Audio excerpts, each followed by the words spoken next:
Bem-vindos ao canal Fortes, Fortalecimento Espiritual na Palavra de Deus. Meu nome é Afonso e juntos iremos estudar a Bíblia. A Bíblia é o livro mais comprado no mundo e o menos lido. Ele é o livro de mistérios que demanda uma interpretação mais profunda. Por isso, muitos desistem de ler a Bíblia ou leem e não entendem nada.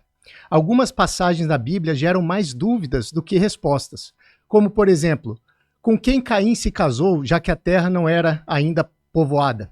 Ou o mundo tem bilhões de anos, mas a Bíblia diz que foi criado em apenas 6 dias. Por que Jesus é chamado de o Filho do Homem? Por isso, eu estou lançando a leitura bíblica inteira com você, versículo por versículo, com o objetivo de trazer clareza e respostas práticas a esses mistérios que você sempre quis entender. Esse curso é para iniciantes que nunca leram a Bíblia ou para cristãos que já leem a Bíblia há muitos anos. Ao ler a Bíblia, abordarei vários tópicos diferentes, divindade de Jesus, ou tópicos mais complexos como a trindade, diferença entre arminianos e calvinistas, etc. Para o melhor proveito desse conteúdo, assista todos os vídeos na ordem correta. Se você quiser se aprofundar em apenas um tópico específico, procure os estudos complementares disponíveis no canal. Todos os meus argumentos neste curso, todas as minhas interpretações que serão apresentadas aqui são baseadas em análises cuidadosas das Escrituras, sempre levando em consideração o contexto histórico e cultural da época. Mas é claro que você pode disputar algumas das minhas observações. Eu vejo isso como algo saudável para o crescimento espiritual nosso. Então eu peço que você mande um e-mail com suas dúvidas, com a sua visão diferente ou com as suas opiniões complementares. E eu peço apenas que usem respeito, pois o objetivo não é ofender ninguém, e sim a crescermos juntos no aprendizado, ok? Quero que esse curso não seja apenas mais um curso na sua vida, mas que seja um curso esclarecedor e uma ferramenta útil para o seu crescimento espiritual. Se no processo do curso você ficar mais interessado pela palavra de Deus, o meu objetivo foi atingido. Então prepare-se para explorar alguns mistérios da Bíblia e descobrir verdades que podem transformar a maneira com que você vê o mundo e a sua fé. Que esse estudo seja uma bênção na sua vida. Agora, iremos iniciar a nossa aula 0. A primeira pergunta que eu quero trazer a vocês é: o que é a Bíblia? A Bíblia, ela tem 66 livros compilados no cânon da igreja primitiva. Ela possui vários gêneros literários. Ela possui 40 autores que viveram em um período de 1.300 anos de história, e ela é composta por 3 idiomas, o aramaico, o hebraico antigo e o grego koiné. Nesse gráfico que vocês estão vendo, mostra a referência bíblica desde Gênesis, que é o primeiro livro, até Apocalipse, o último livro. Então, com o fato de serem 66 livros, vários gêneros literários, principalmente vários autores diferentes que viveram em épocas diferentes, falando línguas diferentes, tudo isso nos mostra nessas referências bíblicas que vocês veem aí na tela, que é impossível a Bíblia ser um trabalho de um ser humano. É impossível um só ser humano conseguir fazer tudo isso, muito menos vários seres humanos em tempos diferentes fazerem isso. Então a Bíblia ela nunca se contradiz e ela sempre aponta para Jesus, que é o Messias. Então é óbvio que só existe um autor nessa Bíblia, que é Deus.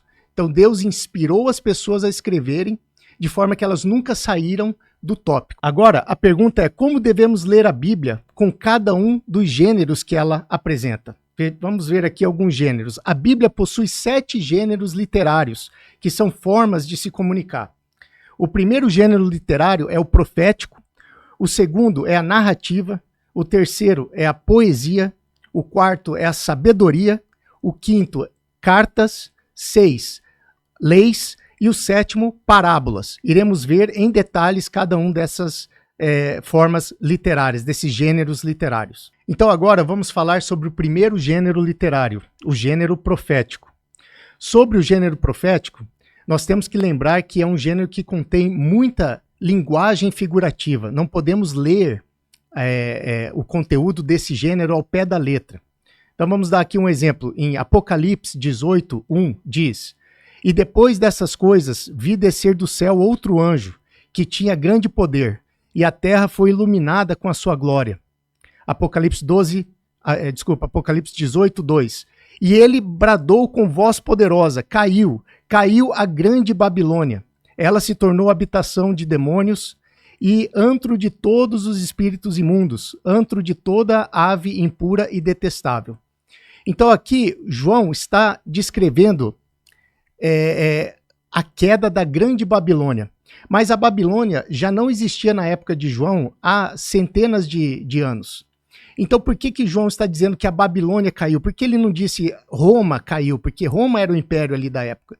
Porque esse é um gênero profético. Todo gênero profético, ele traz informações do passado, ele traz alusões a verdades espirituais que nós não podemos ler ao pé da letra. Então temos que ter esse cuidado ao ler esse gênero literário. O segundo gênero é o gênero narrativo. São 4 pontos importantes a serem falados sobre esse gênero narrativo. O primeiro ponto é que nós devemos sempre levar em consideração o contexto quando se fala de narração. Vamos ver aqui um exemplo em Atos, capítulo 16, versículo 31. Diz: "E eles disseram, crê no Senhor Jesus Cristo e serás salvo tu e a tua casa." Muitos pastores, em muitas igrejas, irmãos, eu já ouvi pregações dizendo, é uma promessa de Deus, irmãos. Se você se converter, será salvo tu e a tua casa. Creia nessa promessa. Isso me preocupa porque é uma leitura errada do gênero, porque aqui é um gênero narrativo. Aonde aconteceu essa passagem que é em Atos, Atos é um livro que está narrando justamente os atos dos apóstolos. Então aqui é uma profecia, mas é uma profecia que Paulo está dando especificamente para o soldado romano. O que aconteceu aqui era que Paulo e Silas estavam aprisionados por causa do evangelho, tinham sido chicoteados e estavam aguardando o julgamento no outro dia. E ao cantar hinos, diz a Bíblia que veio um grande terremoto e os libertou da cadeia. E ao ser todos eles, Silas, Paulo e também os outros presos que estavam lá, todos foram libertos das cadeias, as portas se abriram e todos estavam livres de repente. E isso, o soldado romano, percebendo isso, ficou com medo de todos terem fugido, provavelmente era escuro, não deu para ver, e ele tirou a espada para se matar. Então Paulo falou, não faça isso, estamos todos aqui, ninguém fugiu. E aí eu creio que nesse momento o Espírito Santo inspirou Paulo, e Paulo deu essa profecia específica a esse soldado romano. Paulo disse, creia no Senhor Jesus e será salvo tu e a tua casa. E a Bíblia diz que ele creu. O segundo ponto que eu quero levantar sobre a narrativa é que a narrativa não tem como foco detalhes geográficos e históricos. Vamos ver aqui um exemplo. No livro de Números, capítulo 13, versículo 29, diz: os amalequitas habitam na terra do sul, e os heteus e os jebuseus e os amorreus habitam na montanha. Durante séculos, a Bíblia tem sido atacada, porque esses povos em particular, que é narrado nos livros de Gênesis e Números e Levíticos, esses povos não existem mais, e até então não existia nenhum traço de que esses povos realmente eram verdadeiros, que existiam. Então muita gente dizia que a Bíblia é uma invenção, porque inventa povos que não existem. Só que com o advento das escavações, principalmente em Israel, foi descoberto que esses povos realmente existiam. Então a Bíblia, por muitos anos, ela nunca teve o objetivo de esclarecer fatos históricos e fatos geográficos para nós. A Bíblia, quando ela é narrada, ela é uma narrativa de fé. Então o objetivo da Bíblia é aumentar a nossa fé, não tirar dúvidas ou provar que existiam certos povos ou certas regiões no mundo. O terceiro ponto a ser levado em consideração é a cultura da época. Vamos ver aqui em Êxodo, capítulo 4, versículo 24, como um exemplo. E aconteceu no caminho, numa estalagem, que o Senhor o encontrou e o quis matar. Se essa leitura for lida fora de contexto, ela causa muito problema, porque existe um contexto agregado a isso que nós devemos saber ao interpretar essa passagem. Aqui Moisés estava indo para o Egito, estava a caminho do Egito com a sua família e seu filho, a mandado de Deus, E Moisés, como um hebreu, apesar de ele ter sido criado como um egípcio, a própria mãe dele foi a babá dele. Então a mãe dele tinha revelado para ele que ele era hebreu e revelado também as leis que Deus tinha passado para o povo, passado para Abraão, principalmente a circuncisão, porque todo o povo de Deus deveria ser circuncidado.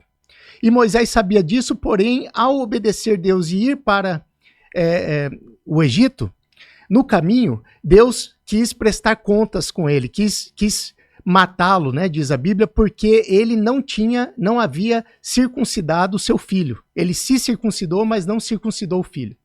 Então aqui é uma parte que a gente tem que, ao ler a Bíblia, ao ler essas narrativas, nós temos que ter em mente a cultura da época. O quarto ponto importante a ser levantado durante uma narrativa é que uma narrativa interpreta a outra. A Bíblia interpreta a própria Bíblia. Vamos ver aqui um exemplo. 2 Coríntios 12, 7 diz assim: para impedir que eu me exaltasse por causa da grandeza dessas revelações, foi-me dado um espinho na carne, um mensageiro de Satanás para me atormentar. Aqui é Paulo dizendo para os irmãos em Corintos que ele tinha esse mensageiro de Satanás que vinha atormentá-lo. Então, durante muitos anos, até hoje, há interpretações de que isso era uma doença crônica que Paulo tinha. Ou aqui talvez Paulo está dizendo que vem um demônio todo dia à noite sussurrar no ouvido dele, lembrando ele de todos os cristãos que ele matou. Ou que talvez seja uma sequela da cegueira que ele teve no caminho de Damasco, quando Jesus apareceu para ele. Então isso tudo são especulações. O certo é nós procurarmos na própria Bíblia aonde esse termo, espinho na carne, aparece. E nós achamos esse termo em Números, capítulo 33, versículo 55, que diz assim: se, contudo, vocês não expulsarem os habitantes da terra, aqueles que vocês permitirem ficar se tornarão farpas em seus olhos e espinhos em suas costas. Eles lhes causarão problemas na terra em que vocês irão morar. Então aqui, contextualizando, Deus está dizendo para o povo hebreu que está no deserto ainda, que não entrou ainda na terra de Canaã, está dizendo para eles: vocês têm que destruir todos os povos que habitam ali. Os jebuseus, os amorreus, todos os tipos de povos, os filisteus, todos que estão lá têm que ser exterminados, porque se vocês não fizerem isso, se vocês se casarem entre si, eles serão como espinhos nas suas costas. E é isso que aconteceu na história de Israel. Eles não cumpriram essa ordem de Deus, e esse povo perseguiu o povo judeu inúmeras vezes. Então, inúmeras vezes, Deus tinha que levantar juízes e, por fim, levantou o rei Saul e depois o rei Davi para resolver os problemas, principalmente com os filisteus. Então, aqui, o que Paulo está querendo dizer com o espinho na carne? Ele está querendo dizer que toda cidade que ele vai pregar, existe perseguição de judeus. Judeus que estão ali nas sinagogas naquelas cidades, que veem que a mensagem de Paulo está contra o que eles creem no judaísmo e eles perseguem Paulo. Então Paulo foi inúmeras vezes chicoteado, apedrejado, preso, e tudo isso é o que Paulo está descrevendo como espinho na carne. Foi exatamente o que aconteceu com os israelitas na terra prometida, porque eles não obedeceram o que Deus tinha decretado, que era eliminar todos os povos. Então aqui o espinho na carne não é uma doença crônica, não é uma cegueira parcial, não é um demônio que vem atormentar Paulo. A Bíblia diz que todos que estão em Cristo, nenhuma condenação há, então não há essa condenação de um demônio para Paulo. Aqui Paulo está se referindo ao livro de Números. Aqui ele está dizendo que ele é perseguido aonde ele vai, da mesma forma que os gentios, os não-judeus, perseguiam o povo israelita em Israel, quando eles conquistaram toda Canaã. Agora iremos falar sobre o gênero poético. O gênero poético, ele é uma característica de muito floreamento, são palavras bonitas, são hipérboles usadas para exagerar tanto para mais quanto para menos. Vamos ver aqui um exemplo. Salmos 12, 3 diz assim: o Senhor cortará todos os lábios lisonjeiros e a língua que fala soberbamente. Pois dizem, com a nossa língua prevaleceremos. Quem é o Senhor sobre nós? Então aqui, Deus não está dizendo que irá cortar literalmente os lábios de todos os arrogantes que estão soberbos. Aqui não quer dizer que Deus irá cortar a língua de todos que são soberbos, mas é uma hipérbole, é uma forma de se expressar poética, onde a ideia aqui é que Deus é soberano sobre todas as coisas e qualquer palavras ou jeitos arrogantes serão destruídos, vamos chamar assim, serão submetidos a Deus. Então é uma forma, no gênero poético, de florear, de usar mesmo a poesia para descrever as verdades espirituais. Agora eu quero falar com vocês sobre o gênero de sabedoria. O gênero de sabedoria são instruções sem garantia de que irão acontecer. Mas se você seguir essas instruções, possivelmente 95% de chance de dar certo na sua vida. Mas não são profecias. Muitas pessoas leem esse gênero de sabedoria, que são os provérbios eclesiásticos, e leem como se fosse uma profecia, e não é. É sabedoria, é uma sugestão que, se seguida, poderá dar certo, mas não é nenhuma garantia. Vamos ver aqui um exemplo. Provérbios 22, 6. Diz assim: instrui o menino no caminho em que deve andar, e até quando envelhecer, não se desviará dele. Então, muitos irmãos usam essa passagem na igreja dizendo: eu vou forçar o meu filho aí na igreja, eu vou forçar o evangelho na minha família, porque a Bíblia diz que se eu instruir o meu filho no caminho desde pequeno, ele nunca mais vai se desviar. E, na verdade, não é isso que acontece. Infelizmente, nós temos muitos casos de filhos e filhas de pastor que estão desviados, que estão nas drogas, e isso não é porque Deus não quebrou a promessa dele, simplesmente porque estamos lendo errado. Não é uma promessa. Isso é uma palavra de sabedoria, é um conhecimento que Salomão está passando, dizendo: se você criar o seu filho no caminho do Senhor, é muito difícil, bem provável de que ele não se afastará do caminho. Mas isso não é uma profecia, não é uma garantia. Amém? Agora, sobre o gênero cartas. O que a gente sabe sobre os gêneros cartas? Duas observações ou dois pontos a serem considerados sobre as cartas de Paulo, as cartas de João, de Pedro, etc. Primeiro ponto: igualmente a narrativa, nós temos que levar sempre em consideração o contexto e a parte cultural da época. Vamos ver aqui um exemplo. Em 1 Coríntios 14, 34, diz assim: permaneçam as mulheres em silêncio nas igrejas, pois não lhes é permitido falar. Ora, hoje nós temos mulheres pastoras, mulheres ministras. Então todas estão em pecado, estão cometendo um erro, porque Paulo disse que as mulheres devem permanecer em silêncio na igreja? Não, na verdade nós temos que entender a parte cultural do que Paulo estava querendo resolver ao dizer isso daí. Então, temos que sempre estudar as cartas como a gente estuda a narrativa. Vamos ver o contexto, vamos ver a parte cultural da época, vamos ver o que realmente Paulo quis dizer com isso.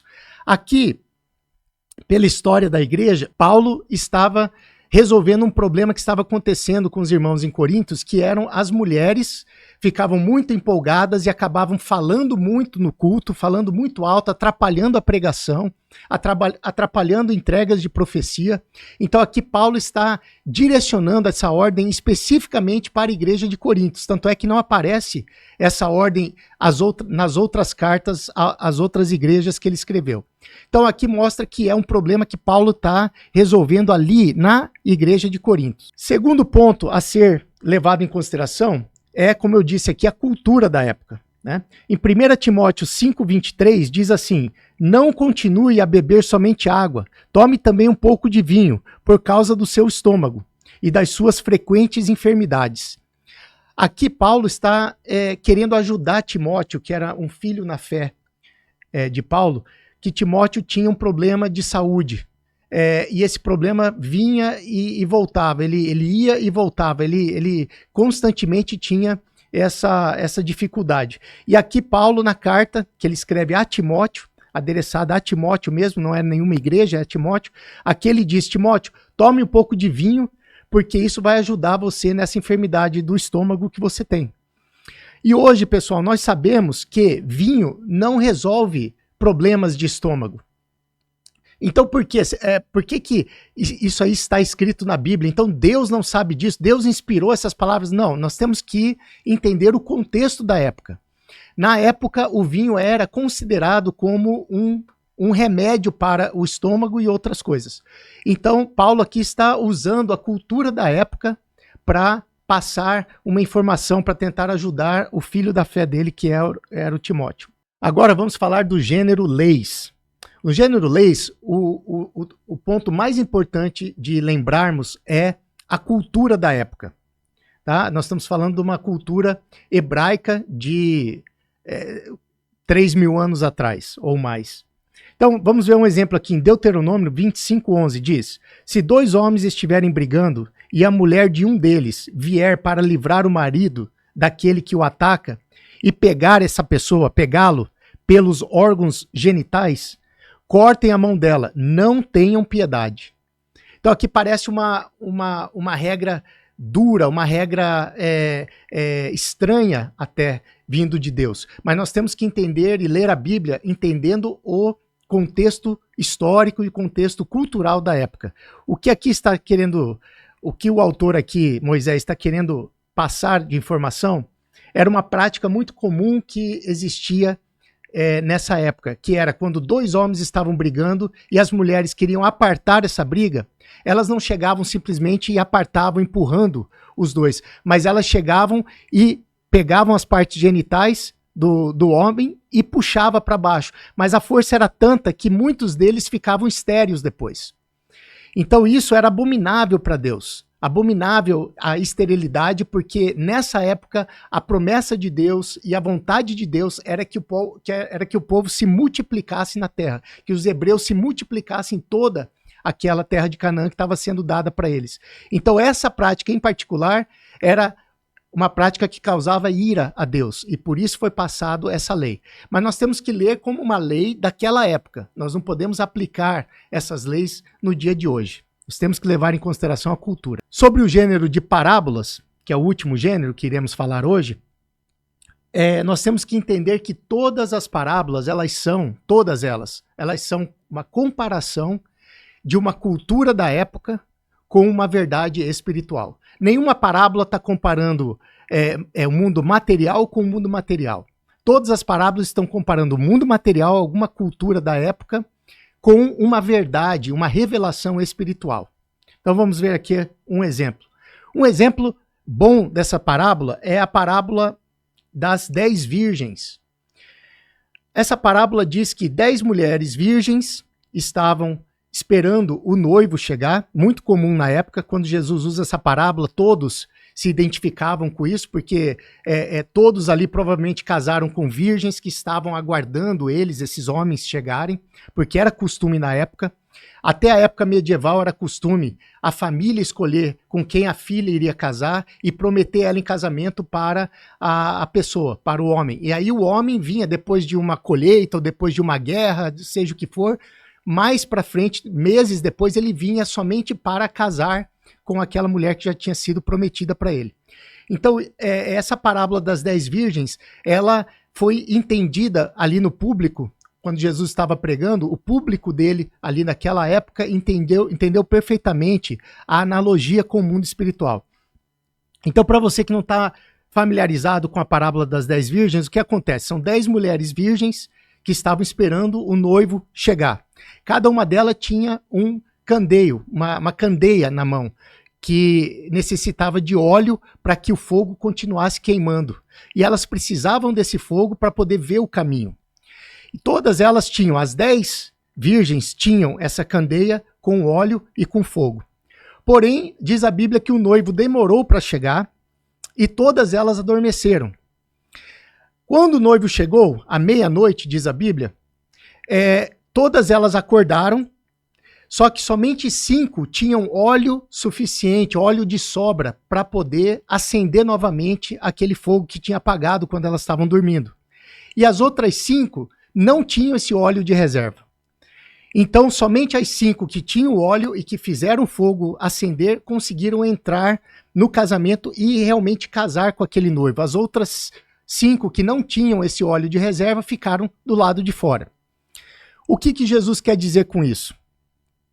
As 10 virgens, aqui nessa parábola, são 10 cristãos, são 10 pessoas convertidas que seguem a Jesus, que são filhos ou filhas de Deus. Aqui Jesus não está falando de ímpios, aqui Jesus não está falando de pessoas descrentes. Aqui, essa parábola é para pessoas crentes, para os que creem na palavra. Porque o ímpio, ele não está esperando nada, ele não está esperando noivo nenhum. O ímpio, ele só espera mais dinheiro no bolso dele, mais sucesso. Ele não está esperando Jesus, porque aqui a simbologia é que esse noivo é Jesus. Jesus virá buscar a sua igreja. Então todos esses são, aqui nessa parábola, todos são cristãos, salvos.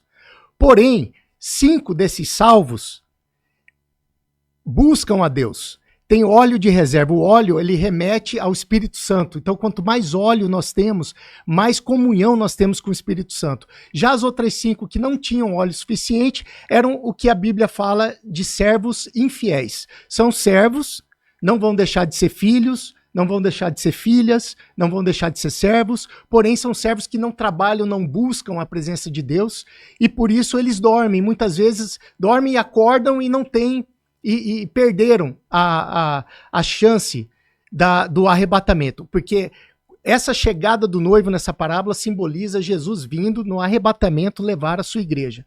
Então muitos filhos que são convertidos, mas dormem na fé hoje, transformaram suas fés em fés vãs, esses vão ficar para a tribulação.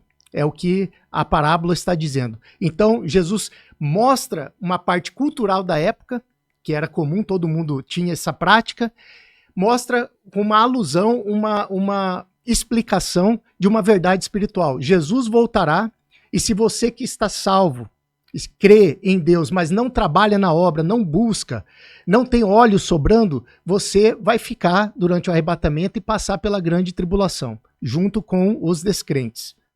Então, essa que é toda a parábola, nós temos que ler com um cunho espiritual. O que Jesus quis dizer espiritualmente. Amém? Agora, tenha cuidado com a hipérbole. A hipérbole são recursos estilísticos que remetem ao exagero. A hipérbole costuma ser utilizada para dar uma intensidade maior ou menor àquilo que se quer dizer, dando ênfase ou efeito ao discurso. Quer ver? Vamos dar um exemplo aqui em Mateus, capítulo 5, versículo 29, diz: se o seu olho direito fizer pecar, arranque-o e lance-o fora. É melhor perder uma parte do seu corpo do que ser todo o seu corpo lançado no inferno. Então aqui é uma hipérbole. Jesus não está dizendo que todos os discípulos devem literalmente arrancar os seus olhos do rosto.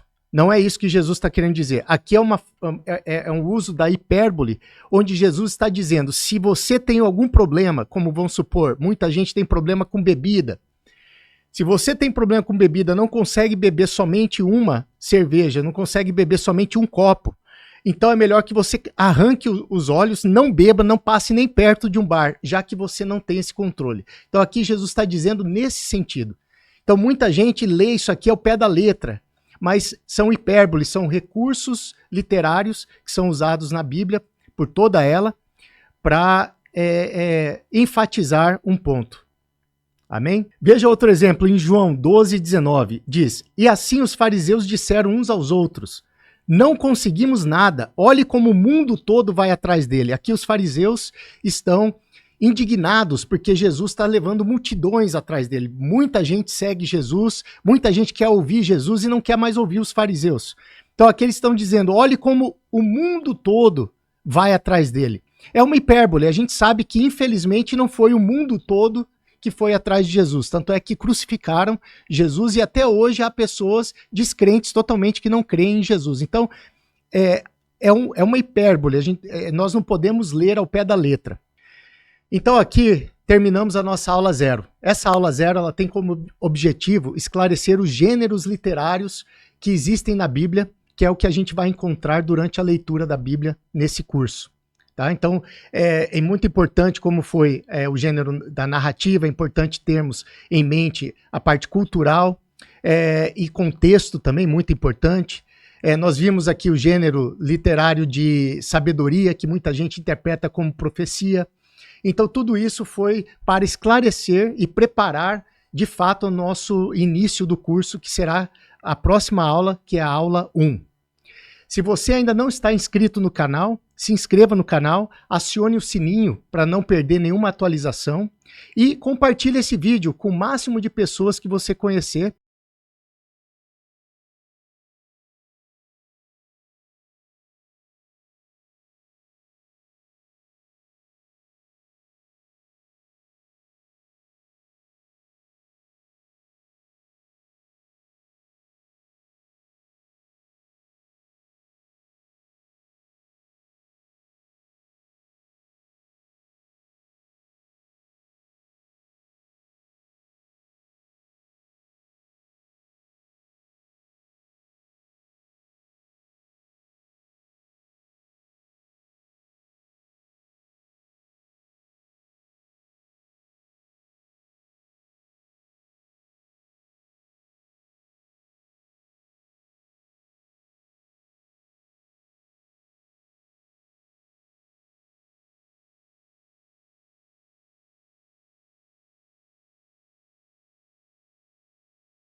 Obrigado.